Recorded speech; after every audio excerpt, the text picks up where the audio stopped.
हायवासारखी अवजड वाहनं शहराच्या रस्त्यांवरून अक्षरशः सुसाट धावतायत। खडी, वाळू, सिमेंट आणि बांधकाम साहित्याची वाहतूक करताना नियमांची सर्रास पायमल्ली होते आणि हे सगळं डोळ्यात देखत घडत असताना वाहतूक शाखा आणि आरटीओ नेमकं करतंय तरी काय?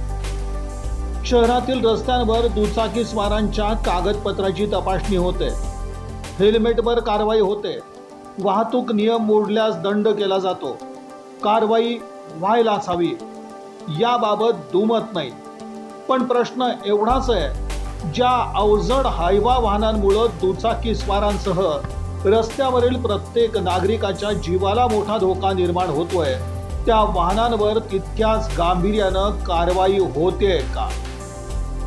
हायवा वाहनाचा चालक कोण? त्याच्याकडे वैध वाहन परवाना आहे का? वाहनाची कागदपत्र पूर्ण आहेत का? फिटनेस प्रमाणपत्र आहे का? विमा आहे का? वाहनाची नंबर प्लेट व्यवस्थित आहे का?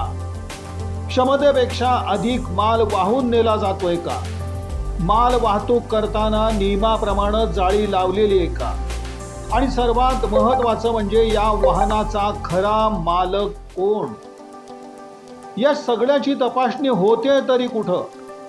अपघात झाल्यानंतर कारवाई करण्यापेक्षा अपघात होऊ नये यासाठी वाहतूक नियंत्रण करणं ही यंत्रणांची जबाबदारी नाहीये का?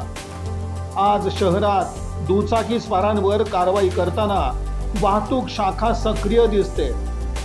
नियम तोडणाऱ्या दुचाकीस्वारांवर कारवाई झालीच पाहिजे, पण त्याच वेळी रस्त्यावरून धावणाऱ्या अवजड वाहनांकडेही त्याच नजरेनं पाहण्याची तितकीच गरज आहे।